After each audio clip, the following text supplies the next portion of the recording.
4.3. Do current debts and deficits mean anything? A long-run perspective. Suppose that the government initiates two new policies this year. One provides a transfer of $1 million to poor individuals in the current year. The other promises a transfer of $1 million to poor individuals next year. From the perspective of this year's budget deficit, the former policy costs $1 million, while the latter policy is free. This view is clearly incorrect. The latter policy is almost as expensive. It is only slightly cheaper because the promise is in the future rather than today. Governments in the United States and around the world are always making such implicit obligations to the future. Whenever Congress passes a law that entitles individuals to receipts in the future, it creates an implicit obligation that is not recognized in the annual budgetary process. In this section, we discuss the implications of implicit obligations for measuring the long-run budgetary position of the government. Sidebar: implicit obligation: financial obligations the government has in the future that are not recognized in the annual budgetary process.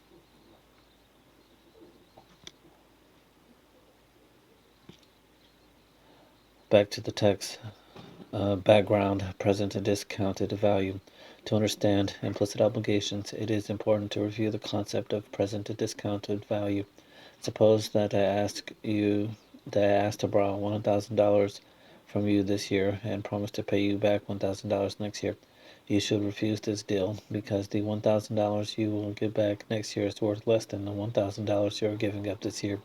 If instead you take that $1,000 and put it in the bank, you'll earn interest on it and you'll have more than $1,000 next year. To compare the value of money in different periods, one must compare the present discounted value, capitals PDV, the value of each period's payment in today's terms. Receiving $1 in the future is worth less than receiving $1 today, because you have foregone the opportunity to earn interest on the money. Since dollars received in different periods are worth different amounts, we cannot simply add them up. We must first put them on the same basis. This is what present discounted value does. It takes all future payments and values them in today's terms. Sidebar: present discounted value, capitals PDV, the value of each period's dollar amount in today's terms.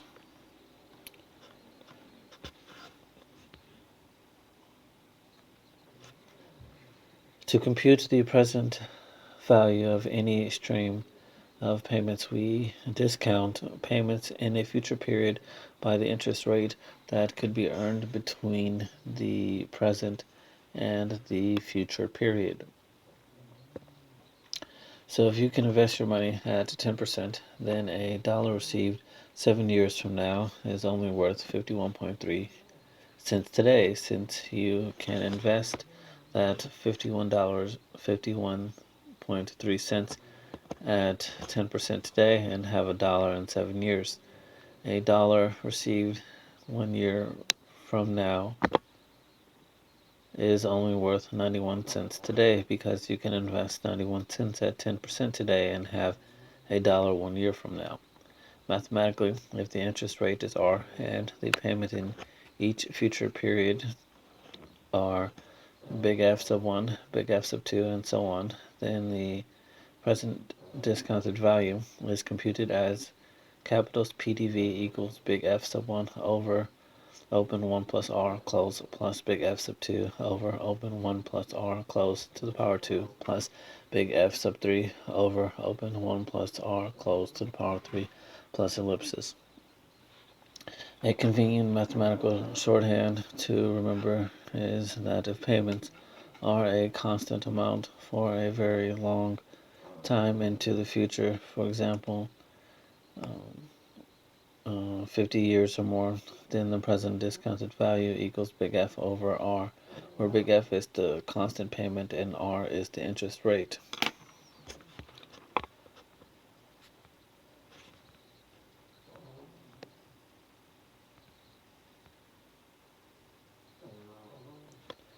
Why current labels may be meaningless.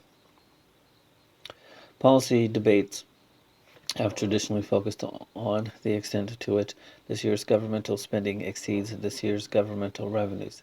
The existence of implicit obligations in the future, however, suggests that these debates may be misplaced. This concept is nicely illustrated by an example in Gaukhale and Smetters, 2003. Suppose that the government offers you the following deal when you are 20 years old. When you retire, the government will pay you $1 less in Social Security benefits. In return, the government will reduce the payroll tax you pay today to finance the Social Security program by 8.7 cents, the present value of that $1. In terms of the government's net obligations throughout the future, this policy has no impact. It is lowering current tax revenues and lowering future expenditures by the same present discounted value amount. From today's perspective, however, this policy increases the deficit because it lowers current tax revenues but does not lower current expenditures. As a result, the current deficit will rise, leading to higher national debt for the next 50 years until this payroll tax reduction is repaid through lower benefits. This example is even more striking if we consider the following alternative. The government offers to pay you $1 less in Social Security benefits in return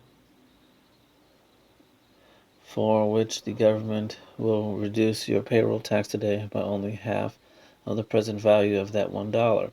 For example, if the present discounted value of $1 of Social Security benefits to a 20-year-old is 8.7 cents, the government will reduce the payroll tax by 4.35 cents in return for cutting benefits by $1 when the 20-year-old retires.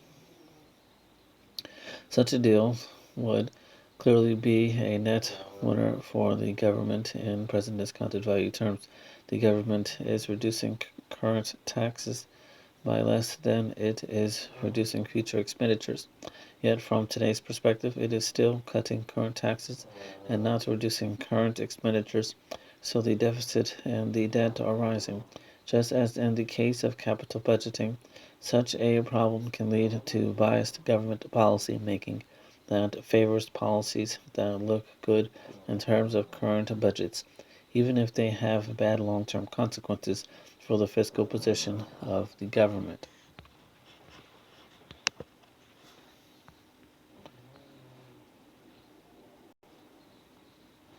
Alternative measures of long-run government budgets. Over the past 2 decades, researchers have begun to consider alternative measures of government budgets that include implicit obligations. The basic idea of these alternative measures is to correctly measure the intertemporal budget constraint of the government, comparing the total present discounted value of the government's obligations, explicit and implicit, to the total present discounted value of its revenues. Sidebar: intertemporal budget constraint, an equation relating the present discounted value of the government's obligations to the present discounted value of its revenues. Back to the text. General accounting. An influential measure of the long-run budget was the generational accounting measure developed by Auerbach, Gaukhale, and Kodlikoff in the early 1990s. This budget measure was designed to assess the implications of the government's current or proposed fiscal policies for different generations of taxpayers. It answers the question, how much does each generation of taxpayers, those born in different years, benefit on net from the government's spending and tax policies, assuming that the budget is eventually brought into long-run balance.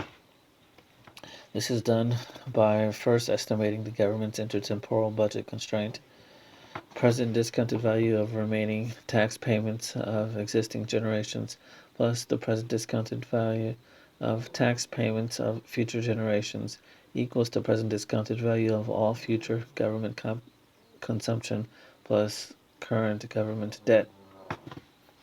The intertemporal budget constraint sets the present discounted value of all future inflows to the government tax payments from both existing and future generations equal to the current level of government debt, which must eventually be paid, plus the present discounted value of all future government consumption, which must also be paid.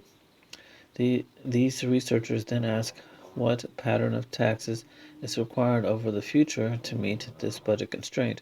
That is, if we raise taxes enough so that the current plus future tax payments equal current debt plus future government consumption, what does that tax increase imply for the long run burdens on each generation?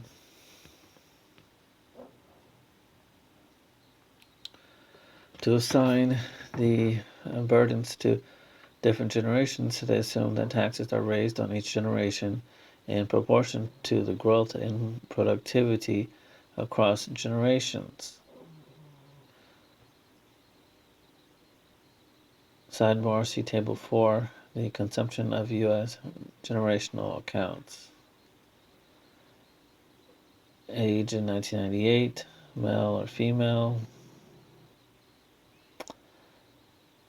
Text of the graph reads, currently elderly people in the United States are receiving much more in transfers over their lifetimes than they paid or will pay in taxes, but future generations will have to pay much more in taxes than they receive in transfers to bring the budget into long-run balance. Males age 70 in the current generation receive a net transfer of $91,000, while females age 0 in the current generation face a net tax of $109,600. Future generations of males will face a tax of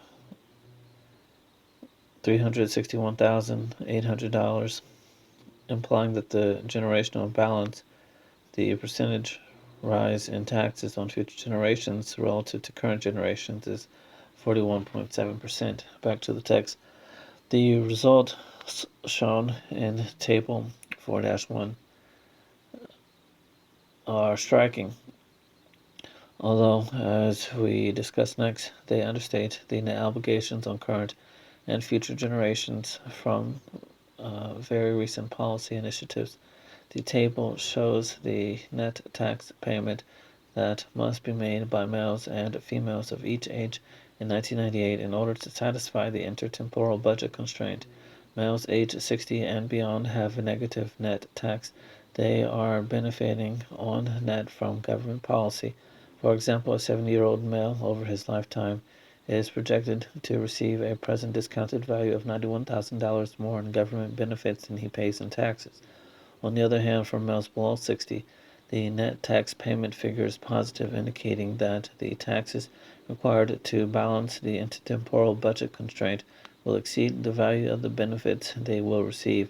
So, for example, a male born in 1998 age 0 is projected to pay almost $250,000 more in taxes than he will receive in benefits.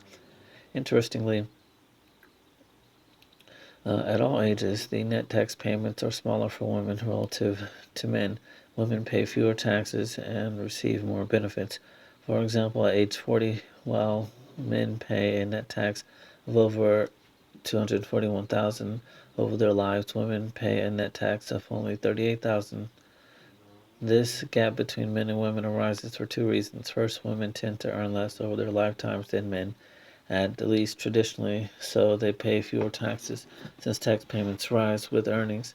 At the same time, however, they receive higher transfers because the most sizable transfers through the Social Security and Medicare program are received until a person dies, and women live longer. The row below age 90 shows the net tax payment of future generations. For men, for example, future generations will pay on average almost $362,000 more in taxes than they collect in transfers. For women, the net tax burden will be almost $159,000. The final rows of the table show the lifetime net tax rate on future generations and on newborns, including both men and women. This lifetime net tax rate divides lifetime net tax payments by projected lifetime labor earnings. Those in future generations will have to pay 32.3% of their income in net taxes in order to satisfy the intertemporal budget constraint, while those who were infants in 1998 will have to pay 22.8%. Thus, the generational imbalance, or the extent to which those who are not yet born will pay more in net taxes than those who are alive today, is 42%.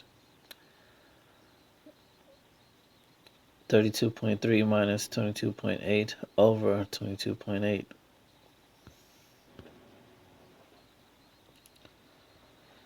See Table 4.2, Alternative Ways to Achieve Generational Balance in 22 Countries. Country and cut in government transfers. Text for the table. Achieving balance in government spending for future generations in most countries will require that government transfers to those generations be cut or that taxes be increased. In the United States, this would require cutting spending by more than 1/5. The developers of generational accounts have also considered how large a reduction in transfer program spending would be required to bring our government's finances back into generational balance. The results of these calculations are shown for the United States and many other nations in Table 4-2. The United States, to achieve generational balance, will require cutting government transfers by 21.9%. The United States has one of the largest generational imbalances in the world. Only Japan and the Netherlands have larger imbalances. On the other hand, some countries, notably Thailand, are already fiscally overbalanced, taxing current generations more heavily than future generations. Achieving generational balance would involve lowering transfers for future generations by 114%. Countries such as Canada and New Zealand have roughly achieved generational balance.